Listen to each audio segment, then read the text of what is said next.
بسم الله الرحمن الرحيم. ومن أحسن قولا ممن دعا إلى الله وعمل صالحا وقال إنني من المسلمين. بسم الله الرحمن الرحيم. ومن أحسن قولا ممن دعا إلى الله وعمل صالحا وقال إنني من المسلمين. إن الحمد لله نحمده ونستعينه ونستغفره ونؤمن به ونتوكل عليه ونعوذ بالله من شرور أنفسنا ومن سيئات أعمالنا من يهده الله فلا مضل له ومن يضلله فلا هادي له وأشهد أن لا إله إلا الله وحده لا شريك له وأشهد أن محمدا عبده ورسوله. أما بعد، أعوذ بالله من الشيطان الرجيم. واجتنبوا قول الزور. وقال النبي صلى الله عليه وسلم: أربع من كنا فيه كان منافقا خالصا، ومن كانت فيه خصلة منهن كانت فيه خصلة من نفاق حتى يدعاها. إذا اؤتمن خان، وإذا حدث كذب، وإذا عاهد غدر، وإذا خاصم فجر. متفق علیہ.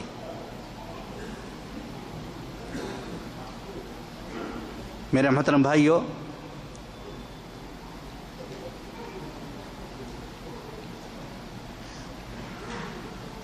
آج میں ایک ایسے موضوع کی طرف اپنی گفتگو آپ کے سامنے پیش کرتا ہوں. یہ موضوع بڑا ہی اہم ہے اور اس موضوع نے سماج کے اندر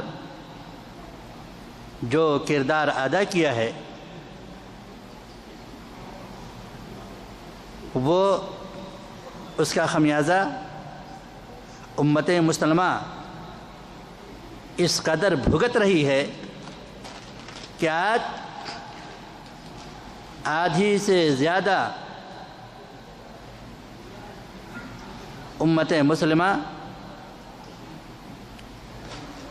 اسلام سے ناواقف ہے اور اسی بنا پر سچ باتیں جلدی ان کے ذہنوں میں اثر نہیں کرتی. موضوع بہت عام موضوع ہے اور وہ ہے جھوٹ. جھوٹ ایک ایسا موضوع ہے کہ جس کے اندر یہ سما گیا یا جس شخص نے اس کو اپنا لیا یا جس شخص نے اس کو اپنا وتیرہ بنا لیا یا جس داعی نے جھوٹ کا سہارا لے لیا، جس سماج کے اندر، جس معاشرے کے اندر جھوٹ داخل ہو گیا، آپ بالترتیب دیکھتے چلے جائیے اس کے ذریعے سے سماج اس قدر بگڑ گیا کہ اس سماج سے اسلام نام کا تو ضرور باقی رہا، لیکن اسلام کے حقائق، اسلامی تعلیمات اس سماج سے، اس شخص کے دل سے یکسر خالی ہو گیا. اس لیے آپ دیکھیں گے کہ اللہ کے نبی صلی اللہ علیہ وسلم نے شروع سے سختی کے ساتھ روکا تھا کوئی مسلمان جھوٹ کے قریب آئے، بلکہ یہاں تک آپ نے فرمایا کہ جھوٹ تمام برائیوں کا جڑ ہے. اور آپ صلی اللہ علیہ وسلم نے یہاں تک فرمایا، بڑی اہم حدیث ہے، کہ جس شخص کے اندر یہ 4 خصلتیں پائی جائیں وہ خالص منافق ہوتا ہے. سمجھے گا؟ 4 من کن فی کان منافقا خالصا. جس شخص کے اندر یہ 4 خصلتیں پائی جائیں وہ خالص منافق ہے. خالص کا مطلب تو آپ اچھی طرح سمجھتے ہیں نا. جس طریقے سے جانور کے تھن سے جو دودھ نکلتا ہے، اگر اس دودھ میں ایک قطرہ پانی ملا دو تو خالص دودھ نہیں رہے گا، کہیں گے نقلی دودھ ہے. آپ شہد چھتے سے نکالتے ہیں، اگر اس میں ذرا بھی کسی چیز کی آمیزش کر دیں تو کیا کہیں گے؟ یہ شہد خالص نہیں ہے. کہیں کہ نہیں کہیں گے؟ ہاں. تو اللہ کے نبی صلی اللہ علیہ وسلم فرماتے ہیں کہ جس شخص کے اندر یہ 4 خصلتیں پائی جائے وہ خالص منافق ہوتا ہے. کون کون سی ہیں؟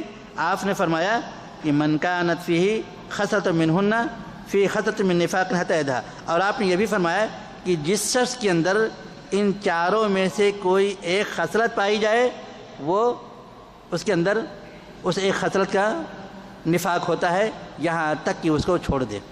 آپ نے فرمایا وہ 4 خصلتیں ہیں کہ اذا اؤتمن خان، جب امانت رکھی جائے تو خیانت کرے، جب امانت رکھی جائے تو خیانت کرے. وَإِذَا حَدَّثَ كَذِبَ، اور جب بات کرے تو جھوٹ بولے. وَإِذَا عَاهَدَ غَدَرَ، جب وعدہ کرے تو وعدہ خلافی کرے. وَإِذَا خَاصَمَ فَجَرَ، اور جب لڑائی جھگڑا کرے تو جھوٹ بولے، گالی گلوچ بکے. فجر گالی گلوچ بکے. یہ 4 خصلتیں ہیں. پہلی خصلت کیا ہے؟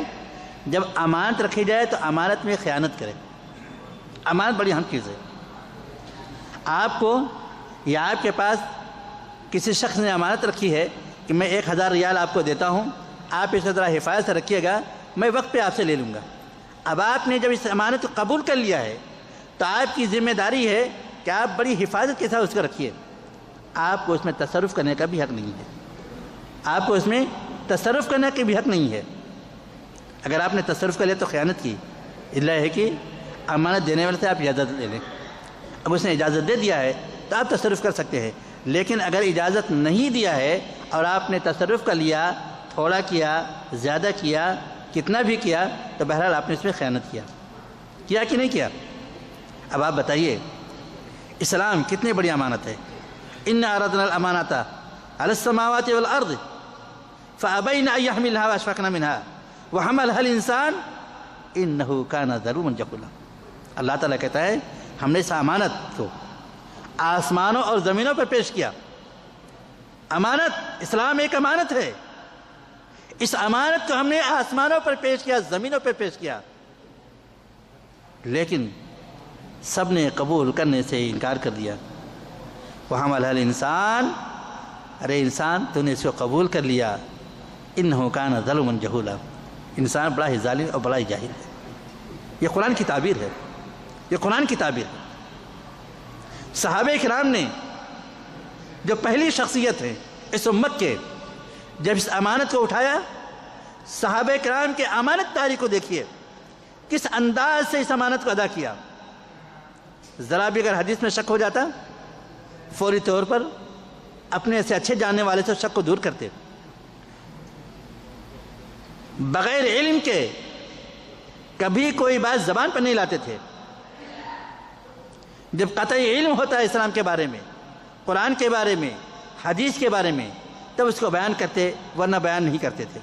یہی نتیجہ تھا ان کے صدق بیانی کا، ان کی سچائی تھا اور جھوٹ سے دوری کا، کہ وہ معاشرہ دنیا کے اندر اللہ کے نبی صلی اللہ علیہ وسلم کے زبانی دنیا کی سب سے بہترین معاشرہ بنا، دنیا کا اعلیٰ معاشرہ بنا.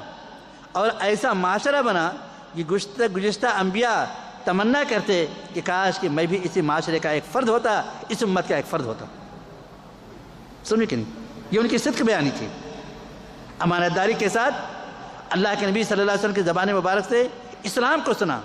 وہ اسلام جو قرآن پر مشتمل، جو رسول اللہ صلی اللہ علیہ وسلم کے حدیث پر مشتمل، پوری امانت داری کے ساتھ سنا اور پوری امانت داری کے ساتھ اپنے بعد والے کو انہوں نے ادا کیا. یہ امانت داری کیوں؟ اس لیے کہ جب انہوں نے امانت داری کو اٹھا لیا ہے، اس امانت کو اپنے سر پہ لا لیا ہے، تو اس کو اسی طریقے سے ادا کرنا ہے تاکہ کل اللہ تعالیٰ کے پاس جب جانا ہو تو رسوائی نہ اٹھانی پڑے. اور آج ہم دیکھتے ہیں اپنے معاشرے کے اندر کہ آج ہم نے بھی اس امانت کو اٹھایا ہے،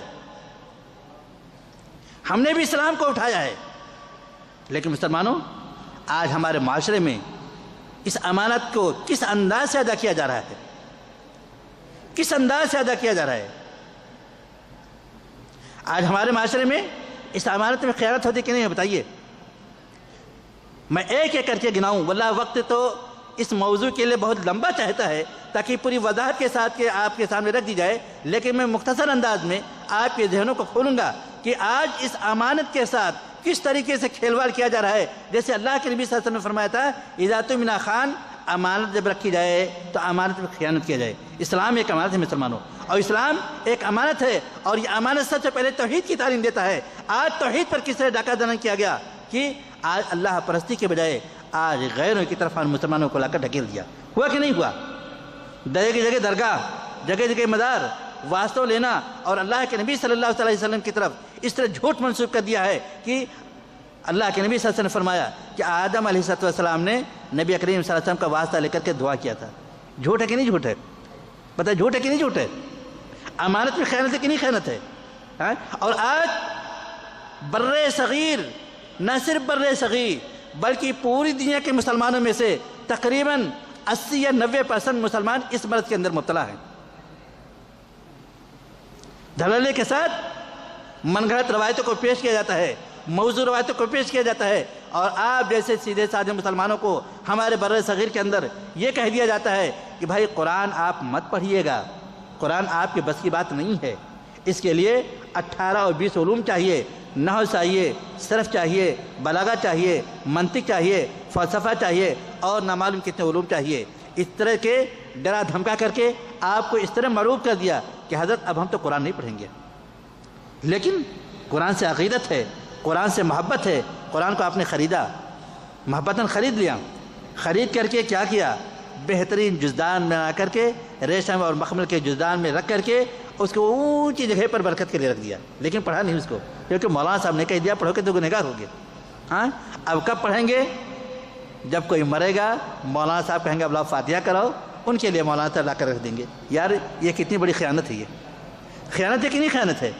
اب آپ بتائیے، جس امانت کو آپ نے اٹھایا تھا، جس امانت کو آپ نے اٹھایا تھا، امانت کا حق تھا کہ ذمہ داری کے ساتھ ادا کیا جائے، ذمہ داری کے ساتھ عوام کو پہنچا دیا جائے تاکہ عوام کو ضلالت و گمراہی سے روک کر کے توحید اور اطاعت کے راستے پر کھڑا کیا جائے تاکہ دنیا بھی ان کی سرخرو ہو، اور مرنے کے جب اللہ تعالیٰ کے پاس جائیں تو اللہ تعالیٰ کی رضامندی انہیں حاصل ہو. آج کس طرح سے امت کو اس راستے سے دور کر کے شرک و بدعت کی طرف لا کر کھڑ گیا. ہوا کہ نہیں ہوا؟ اور کتنی جسارت کے تھا میرے دوستو. معاف کیجیے گا، آج میں گیا ایک پروگرام میں، ایک صاحب مجھ سے سوال کرنے لگے، نوجوان لڑکا تھا، کہ مولوی صاحب یہ بتائیے صدقے میں بکرا دینا جائز ہے کہ نہیں جائز ہے؟ میں نے کہا کیوں نہیں جائز ہے بھائی؟ بکرا بھی دے سکتے ہو، اونٹ بھی دے سکتے ہو، بھینس بھی دے سکتے ہو، جو اللہ آپ کو توفیق دے، مرغی بھی دے سکتے ہو، پیسہ بھی دے سکتے ہو، اپنے حیثیت کے مطابق جو بھی چاہو صدقہ کر سکتے ہو. وہ کہنے نہیں، ایک مولانا صاحب سے میں نے پوچھا تو کہا نہیں، بکرا صدقے میں نہیں دے سکتے ہو کیونکہ یہ بہت بڑا ظلم ہوگا اس کا گھٹ ہوگی. تو بتائیے، میں نے سے کہا تو مولوی سے کہنے تھے تو گوشت کیوں کھاتے ہو؟ کس کا گوشت کھاتے ہو؟ قربانی کسی کرتے ہو؟ بچہ پیدا ہوتا ہے کیا کس کا کرتے ہو؟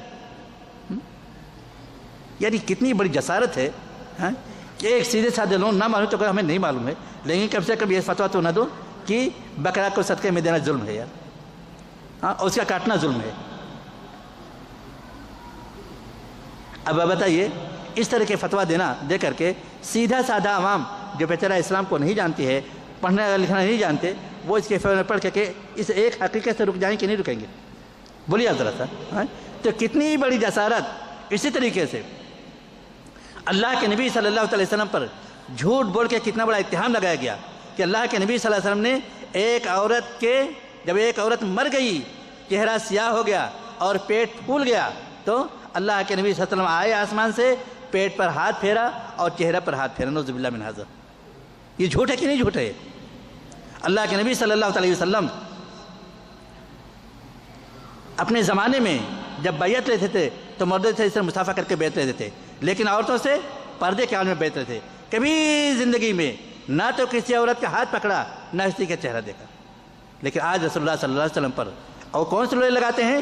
جو دعوت اور تبلیغ کا ڈھنڈورا پیٹتے ہیں، جو در در ٹھوکریں کھاتے اور در در چل کر کے امت کو گمراہ کرنے پر لگے ہوئے ہیں، اور سیدھی سادھی عوام کہتی ہے کہ اسلام کی بڑی تبلیغ کرتے ہیں۔ میرے بھائیوں، جنہوں نے عورتوں مردوں کے نماز میں فرق کر دیا ہے، جبکہ پیارے نبی صلی اللہ علیہ وسلم جو آسمان سے اللہ کا پیغام ان کے پر آتا ہے، اللہ کے نبی صلی اللہ علیہ وسلم نے عورت و مرد کی نماز میں کوئی فرق نہیں کیا، لیکن ان لوگوں نے، دین کے ٹھیکیداروں نے اور ڈھنڈورا پیٹنے والوں نے اسلام کے اوپر اتنا بڑا ظلم کر دیا کہ عورتوں اور مردوں کی نماز میں فرق کر دیا۔ اور عوام، سیدھی سادھی عوام، جو انہوں نے جن کو اپنے روبدار آواز میں، جن کو قرآن سے دور کر دیا تھا، رسول اللہ صلی اللہ علیہ وسلم کے حدیث سے دور کر دیا تھا، انہوں نے پورے شرح صدر کے ساتھ قبول کر لیا، اور آج تک امت میں دیکھیں گے عورتیں ایک طرح نماز پڑھتی ہیں اور مرد ایک طرح نماز پڑھتا ہے۔ ہوتا ہے کہ نہیں ہوتا ہے؟ یہ جھوٹ ہے کہ نہیں جھوٹ ہے بتائیے؟ اسی طرح سے ہو رہا ہے۔ اللہ کے نبی صلی اللہ علیہ وسلم نے 5 وقت کی نمازوں کی تعداد بھی بتائی، آپ نے نماز کے طریقہ بھی بتایا آپ نے، اور آپ نے یہاں تک کہہ دیا کہ مسلمانوں صلو کما رأیتمونی اصلی، اے لوگو تم اسی طرح سے نماز پڑھو جس طریقے سے مجھ کو نماز پڑھتے ہوئے دیکھتے ہو۔ خطاب امت مسلمہ سے ہے، نہ خاص عورت سے نہ خاص مرد سے ہے، اور اسلام جس طریقے سے عورتوں کے لیے، مردوں کے لیے آئے، اسی طرح اسلام عورتوں کے لیے بھی آئے۔ تو اللہ کے نبی صلی اللہ علیہ وسلم جس طرح سے نماز پڑھی ہے، اسی طریقے سے نماز مردوں کو بھی پڑھنا ہے، اسی طریقے سے نماز عورتوں کو بھی پڑھنا ہے۔ لیکن آج دین کے ٹھیکیداروں نے اپنے آپ کو دعوت و تبلیغ کا علم بردار کہنے والوں نے عورتوں مردوں کے نماز میں فرق کر دیا، عورتوں کا الگ نماز، مردوں کا الگ نماز، کیا کہ نہیں کیا؟ اور یہاں تک کہ ایک صاحب ہم سے گزشتہ ہفتہ یہ بھی پوچھنے لگے جمعہ میں کہ جمعہ کے دن جو ہم لوگ احتیاطی نماز پڑھتے ہیں ظہر کی، یہ کیسا ہے؟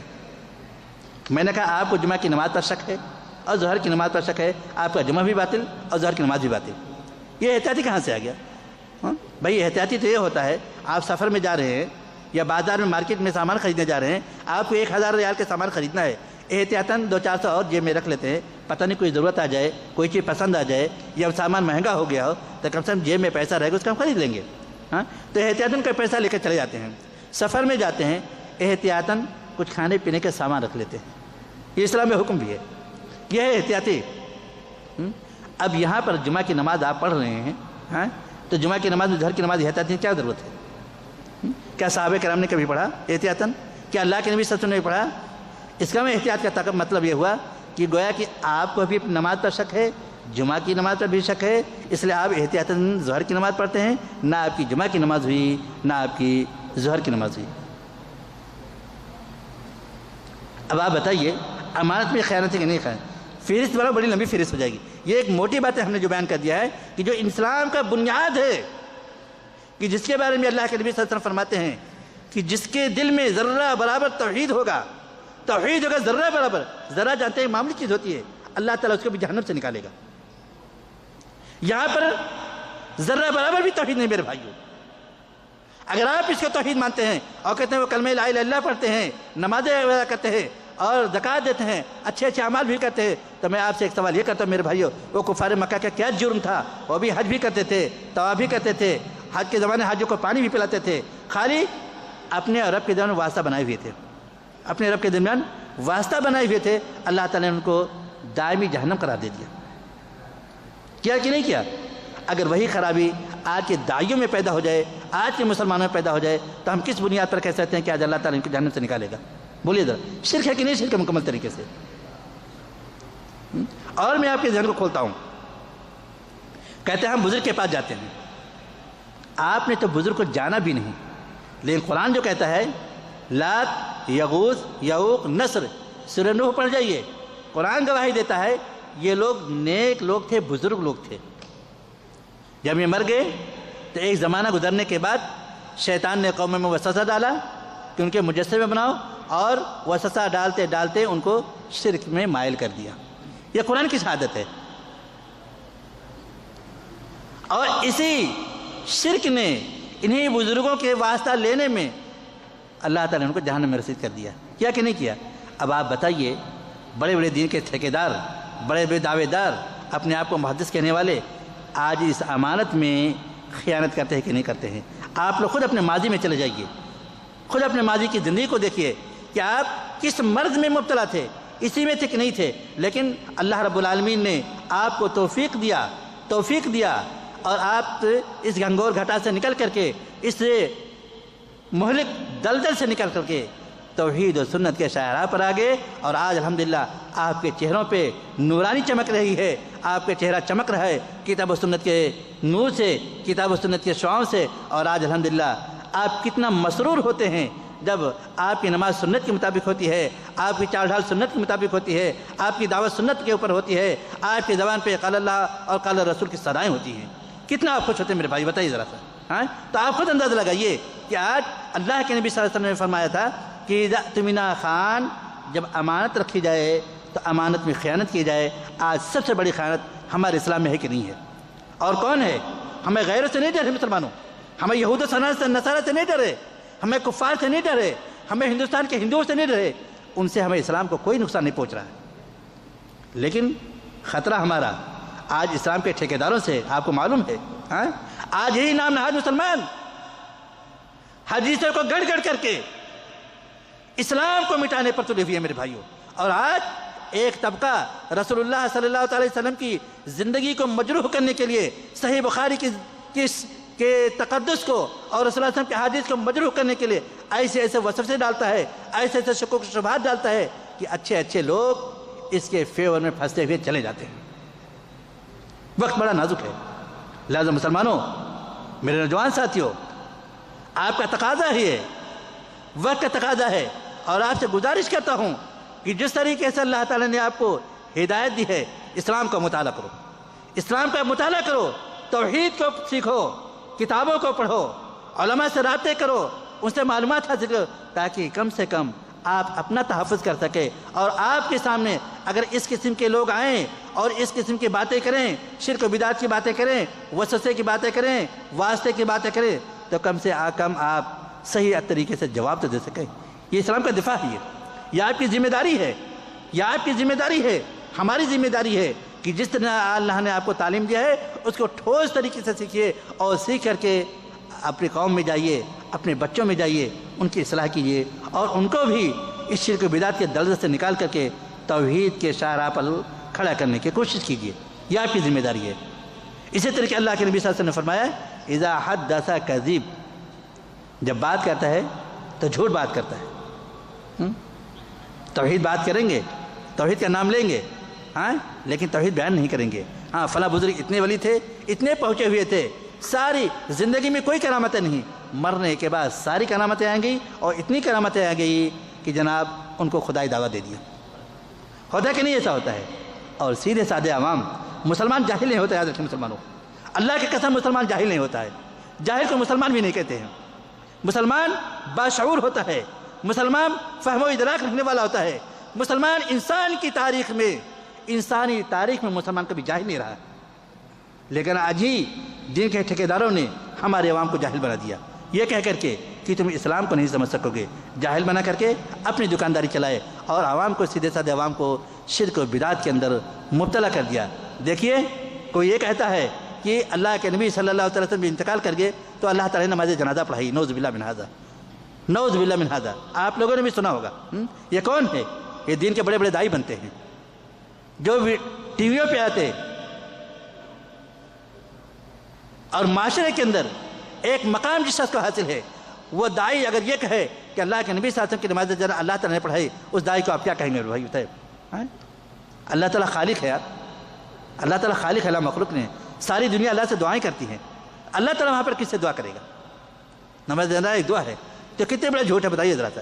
ایسے ہی سے لوگ جب باتیں کرتے ہیں تو جھوٹ بولتے ہیں، اور اپنے لچھے دار بیان سے، اپنے اچھے بیان سے عوام کے ذہنوں کو موڑتے چلے جاتے ہیں اور عوام قرآن حدیث سے دور کرتے ہیں. لہذا مسلمانوں، آپ کی ذمہ داری ہے، آپ کی ذمہ داری ہے، جب اللہ تعالیٰ نے آپ کو ہدایت دی ہے، ایسے لوگوں کے بیان کو نہ سنیں. اگر سنیں تو اس انداز سے سنیں کہ دیکھیں کیا خامیاں بیان کرتا ہے، تاکہ ان خامیوں کو پہچان کر کے اپنے صحیح کسی عالم سے بیان کر پوچھ کر کے اور خود اس سے بچنے کی کوشش کریں اور دوسروں کو بچائیں، اس کی خامی کو لوگوں کو بیان کریں۔ بیان کرنے آپ کی ذمہ داری ہے، ورنہ اللہ تعالیٰ کے ہاں آپ سے پوچھا جائے گا اور ہم سے بھی پوچھا جائے گا۔ تو یہ منافق کے اللہ کے نبی صلی اللہ علیہ وسلم صفت بیان کی تھی کہ منافق کی علامت یہ ہے کہ جب امانت رکھی جائے تو خیانت کرتا ہے، اور اسی طرح جب بات کرتا ہے تو جھوٹی بولتا ہے، اور جب وعدہ کرتا ہے تو وعدہ خلافی کرتا ہے۔ ہم نے جیسا کہ حدیث میں آتا ہے کہ پیدا سے 40 سال پہلے اللہ تعالیٰ نے سب روحوں سے وعدہ لیا تھا کہ توحید پر قائم رہو گے، سب نے کہا تھا واہ ہاں قائم کریں گے۔ اور جب ہم نے کلمہ پڑھ لیا لا الہ الا اللہ محمد رسول اللہ، تو گویا کہ اس کلمہ پڑھنے کے بعد ہم نے اللہ تعالیٰ سے وعدہ کر لیا کہ اللہ تعالیٰ اب ہم وعدہ کرتے ہیں تو سے کہ ہم تیرے ساتھ تیری عبادت کریں گے اور تیرے ساتھ کسی کو شریک نہیں بنائیں گے، اور اس بات کا بھی وعدہ کرتے ہیں کہ رسول اللہ صلی اللہ علیہ وسلم ہمارے نبی ہیں، ہم بات اگر مانیں گے تو رسول اللہ صلی اللہ علیہ وسلم کی بات مانیں گے، کسی اور کی بات کو نہیں مانیں گے۔ یہ ہم نے اللہ تعالیٰ سے پختہ وعدہ کیا۔ اب آپ بتائیے اس وعدے پر ہم کتنے جمے ہوئے ہیں؟ تو بہرحال یہ ہے کہ اور ویزا خاص فجر، جب جھگڑا کرتے تو گالی گلوچ بکتے، ہوتا کہ نہیں ہوتا ہے؟ اب بتائیے چاروں صفتیں جو اللہ کے نبی صلی اللہ علیہ وسلم نے ایک منافق کی بیان کی ہے، آج ہمارے امت مسلمہ کے جتنی اسلام کے نام پر جو تحریکیں بنی ہوئی ہیں، جو تحریکیں، میں تحریکوں کا نام لیتا ہوں، عوام کا نام لیتا ہوں، ساری تحریکیں اس حدیث کے اندر آ رہی ہیں، ساری تحریکیں آ رہی ہیں اس میں، اور سب کی کوشش یہ ہے اپنی دکانداری چلانا، اپنے نظریات و خیالات کو اسلام کا ٹائٹل دے کر کے لوگوں کے اندر بیان کرنا اور اسلام سے دور کرنے کی سازشیں کرنا۔ لہذا مسلمانوں، میرے بھائیوں، ان حدیثوں کو پڑھیے اور پڑھنے کے ساتھ ساتھ اسلام کا مطالعہ کیجیے، رسول اللہ صلی اللہ علیہ وسلم کی سیرت کو پڑھیے کہ اللہ کے نبی صلی اللہ علیہ وسلم کس طرح سے آئے تھے، کیسے دعوت پیش کی تھی، دعوت پیش کرنے میں آپ نے کتنی تکلیفیں برداشت کرتی ہیں، تاکہ آج آپ کے سامنے جب اس قسم کے مسائل آئیں تو کم سے کم آپ صحیح انداز سے جواب دے سکیں۔ اللہ تعالیٰ سے دعا ہے کہ اللہ تبارک و تعالیٰ اس مختصر سے بیان کو ہمارے اندر بٹھا دے اور اسے سمجھنے کی توفیق عطا فرمائے، اور اللہ رب العالمین ہمیں نفاق کے ہر شکل سے محفوظ رکھنے کی توفیق دے۔ اے رب العالمین، جب تک ہمیں دنیا میں زندہ خالص مسلمان بنا کے زندہ رکھ، اور دنیا سے اٹھا تو خالص توحید کے ساتھ اٹھا۔ آمین ثم آمین۔ وآخر دعوانا الحمدللہ رب العالمین۔ شیخ عبدالغفار صاحب نے درس دیا تھا جس میں انہیں جھوٹ کے تعلق سے بتایا تھا کہ آج کے وہ لوگ جو اپنے آپ کو دعویٰ کرتے ہیں میں موحد ہوں، دین پہ چلنے والا ہوں، تو وہ کیسے اللہ کے نبی صلی اللہ علیہ وسلم کی حدیثوں کو جھٹلاتے ہیں اور اپنی باتیں آپ کے سامنے پیش کرتے ہیں۔ جیسے انہوں نے بتایا تھا کہ جمعے کی نماز میں لوگ جو ہے احتیاط کے طور پر 4 رکعت ظہر کی پڑھتے ہیں، جبکہ صحیح سنت سے ثابت یہ ہے، یہ شیخ نے بتایا ابھی، کہ خطبے سے پہلے انسان آئے جتنی اس کو میسر ہو نفلیں پڑھے، لیکن کم سے کم 2 رکعت پڑھ کے بیٹھے گا، پھر 2 رکعت فرض پڑھے گا، مسجد میں پڑھے گا تو 4 رکعت پڑھے گا 2 کر کے۔ اگر مسجد میں نماز سنت نہیں پڑھتا ہے، گھر جائے گا تو کتنی پڑھے گا؟ 2 پڑھے گا۔ یہ سنت طریقہ ہے۔ ہمارے معاشرے کے اندر جو مولویوں نے رواج قائم کیا ہے 14 رکعت ہیں جمعے کی، 4 رکعت خطبے سے پہلے، 2 رکعت فرض، پھر 4 رکعت سنت، پھر 2 رکعت سنت، پھر 2 رکعت نفل۔ اس طریقے 14 رکعتیں پڑھی جاتی ہیں۔ اب ان سے آپ دلیل پوچھے تو ہاں ہو کرتے ہیں، تم نئے مولوی آ گئے ہو، ہم کو نہیں معلوم۔ تو شیخ نے یہ بات پیش کی تھی، اس طریقے سے ہمارے سامنے دین کی جو حفاظت کرنا تھی وہ نہیں کر رہے ہیں اور جھوٹ اس پہ لیے بول رہے ہیں۔ دوسری شیخ نے جو ہے یہ بات بتائی تھی کہ اللہ کے نبی صلی اللہ علیہ وسلم آسمان پر آئے اور ایک عورت مر گئے، اس کے پیٹ پہ ہاتھ پھیرا، چہرے پہ ہاتھ پھیرا۔ یہ بھی قصہ بہت معتبر کتاب جو ہندوستان، پاکستان، بنگلہ دیش میں سب سے زیادہ پڑھی جاتی ہے، فضائل اعمال، فضائل درود کے اندر موجود ہے، قصہ نمبر 46۔ آپ کو اگر دیکھنا ہو اس میں جا کے دیکھ سکتے ہیں، جتنے بھی باتیں آپ کو بتائی گئی ہیں اس میں کوئی بھی جھوٹ نہیں۔ اللہ تعالی ہم سب کو ہدایت دے۔ سبحانک اللہم و بحمدک، اشہد ان لا الہ الا انت، استغفرک و اتوب الیک۔